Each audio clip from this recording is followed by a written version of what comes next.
একদিন হযরত মুহাম্মদ সাল্লাল্লাহু আলাইহি ওয়াসাল্লাম ফাতেমা রাদিয়াল্লাহু তাআলা আনহাকে ডেকে বললেন, হে ফাতেমা, এই মদিনায় এমন একজন কাঠুরিয়ার স্ত্রী থাকে, সে এমন একটি আমল করে যে আমলের কারণে সে তোমার আগে জান্নাতে প্রবেশ করবে। হুজুরে পাক সাল্লাল্লাহু আলাইহি ওয়াসাল্লামের কথা শুনে হযরত ফাতেমা রাদিয়াল্লাহু তাআলা আনহা বললেন, আব্বাজান, এটা কিভাবে সম্ভব? আমি জান্নাতের সকল মহিলাদের সরদারিনী, কিভাবে কোনো মহিলা আমার পূর্বে জান্নাতে প্রবেশ করবে? জান্নাতে পূর্বে প্রবেশ করার আকাঙ্ক্ষা সকলেরই রয়েছে। আব্বাজান, দয়া করে আপনি আমাকে সেই কাঠুরিয়ার স্ত্রীর ঠিকানা বলুন, আমি যাতে দেখে আসতে পারি সে কি এমন আমল করে যে আমলের কারণে সে আমার পূর্বে জান্নাতে প্রবেশ করবে।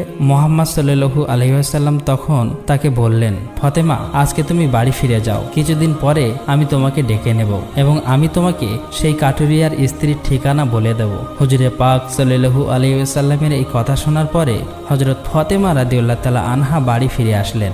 এইভাবে বেশ কিছুদিন অতিবাহিত হয়ে গেল। এর মধ্যে হযরত ফাতেমা রাদিয়াল্লাহু তাআলা আনহা অসুস্থ হয়ে পড়লেন। একে তো তিনি অসুস্থ, অন্যদিকে একাধারে 3 দিন তার বাড়িতে কোনো খাবার ছিল না। খাবার না খেয়ে এবং অসুস্থতার কারণে হযরত ফাতেমা রাদিয়াল্লাহু তাআলা আনহা খুবই দুর্বল হয়ে পড়লেন। শেরে খোদা হযরত আলীর কাছে তখন কোনো অর্থ ছিল না যেটা দিয়ে হযরত আলী কোনো খাবার কিনে আনতে পারত। 3 দিন অতিবাহিত হবার পরে হযরত ফাতেমা রাদিয়াল্লাহু তাআলা আনহা হযরত আলী রাদিয়াল্লাহু তাআলা আনহুর হাতে একটি কাপড় দিয়ে বললেন, হে আমার প্রিয় স্বামী, আপনার হয়তো মনে আছে আব্বাজান মুহাম্মদ সাল্লাল্লাহু আলাইহি ওয়াসাল্লাম আমাদের বিয়ের সময় এই কাপড়টি আমাকে হাদিয়া স্বরূপ দিয়েছিলেন। এটি অত্যন্ত বরকতময় একটি কাপড়। আমার মন চাচ্ছে না যে এই কাপড়টি আমি বিক্রি করে দেই, কিন্তু তারপরেও যেহেতু আমাদের ঘরে 3 দিন যাবৎ কোনো খাবার নেই, তাই আপনাকে এই বরকতময় কাপড়টি আমি দিচ্ছি। আপনি এটিকে বাজারে বিক্রি করে এর মূল্য দিয়ে আপনি কিছু খাবার কিনে আনুন। হযরত আলী রাদিয়াল্লাহু তাআলা আনহু হযরত ফাতেমা রাদিয়াল্লাহু তাআলা আনহার কাছ থেকে সেই কাপড়টি নিয়ে বিক্রি করার উদ্দেশ্যে বাজারের দিকে রওনা হলো। তিনি কাপড়টি নিয়ে বাজারে পৌঁছালেন এবং সেটি বিক্রি করার জন্য অনেক ক্রেতাকে দেখালেন, কিন্তু কাপড়টি অত্যন্ত পুরনো হওয়ায় সেটি কেনার জন্য কেউ আগ্রহ হচ্ছিল না। এই কারণে হযরত আলী রাদিয়াল্লাহু তাআলা আনহু অত্যন্ত নিরাশ হয়ে পড়লেন। তখন তিনি আল্লাহ রাব্বুল আলামিনের দরবারে ফরিয়াদ করলেন, হে রাব্বুল আলামিন, এই কাপড়টি অত্যন্ত পুরাতন, তাই এটিকে কেনার জন্য কোনো ক্রেতা আগ্রহ দেখাচ্ছে না। আজ 3 দিন যাবৎ নবীজি সাল্লাল্লাহু আলাইহি ওয়াসাল্লামের কলিজার টুকরো হযরত ফাতেমা রাদিয়াল্লাহু তাআলা আনহা ও হাসান হোসাইন না খেয়ে আছে। রব্বুল আলামিন, আজকে যদি আমি এই কাপড়টি বাজারে বিক্রি করে এর মূল্য দিয়ে খাবার কিনে বাড়িতে যদি না যেতে পারি, তাহলে আজকেও তাদেরকে না খেয়ে থাকতে হবে। আপনি এই কাপড়টি কেনার জন্য একজন ক্রেতার ব্যবস্থা করে দিন। শেরে খোদা হযরত আলী রাদিয়াল্লাহু তাআলা আনহুর এই দুয়ার পরে একজন ক্রেতা আগমন করলো এবং সে তাকে প্রশ্ন করলো, আলী, তুমি কি এই কাপড়টি বিক্রি করতে চাও? আলী রাদিয়াল্লাহু তাআলা আনহু বললেন, জনাব, আমি তো এই কাপড়টি বিক্রি করার জন্যই বাজারে নিয়ে এসেছি। তখন সে বলল, কি পরিমাণ অর্থ দিলে তুমি এই কাপড়টি বিক্রি করবে? শেরে খোদা হযরত আলী রাদিয়াল্লাহু তাআলা আনহু জানতেন এই কাপড়টি অত্যন্ত পুরাতন, এর মূল্য সর্বোচ্চ 1 দিরহাম কিংবা 2 দিরহাম হতে পারে। তাই তিনি কোনো দাম না চেয়ে বললেন, জনাব, আপনার যা মর্জি তাই প্রদান করুন, আমি নিজ থেকে এই কাপড়টির কোনো দাম চাচ্ছি না। তখন সেই ক্রেতা বলল, আমি 6 দিরহাম দিয়ে এই কাপড়টি ক্রয় করতে চাই, তুমি কি বিক্রি করতে রাজি আছো?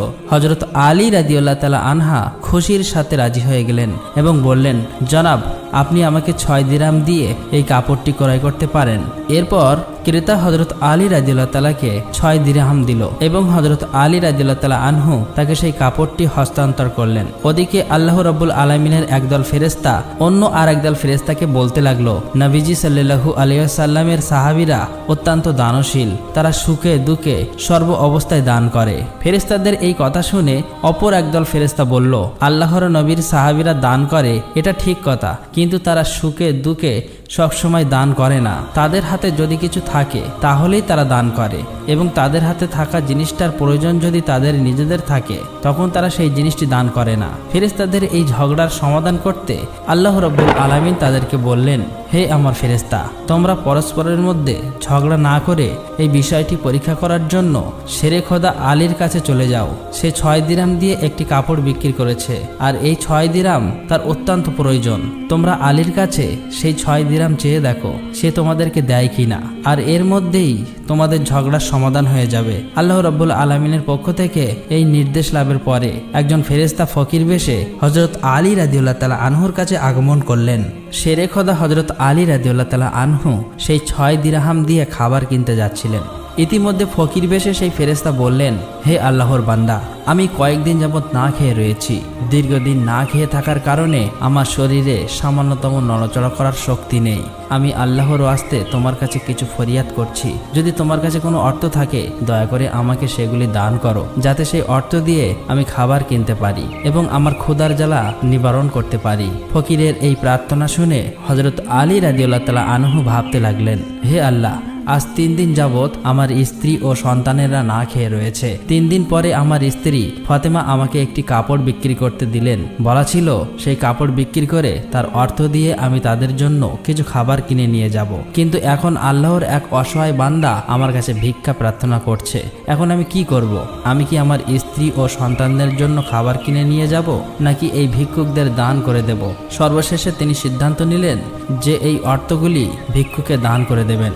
অতঃপর তিনি মনে মনে ভাবতে লাগলেন, আল্লাহ আমার উত্তম অভিভাবক, এই ভিক্ষুককে আমি 6 দিরহাম দান করে দেই, অতঃপর আল্লাহ রাব্বুল আলামিন আমার জন্য উত্তম ব্যবস্থা করে দেবেন। তখন তিনি সেই 6 দিরহাম ভিক্ষুককে দান করে দিলেন। এরপর অত্যন্ত চিন্তিত এবং পেরেশান মনে হযরত আলী সামনের দিকে চলতে লাগলেন।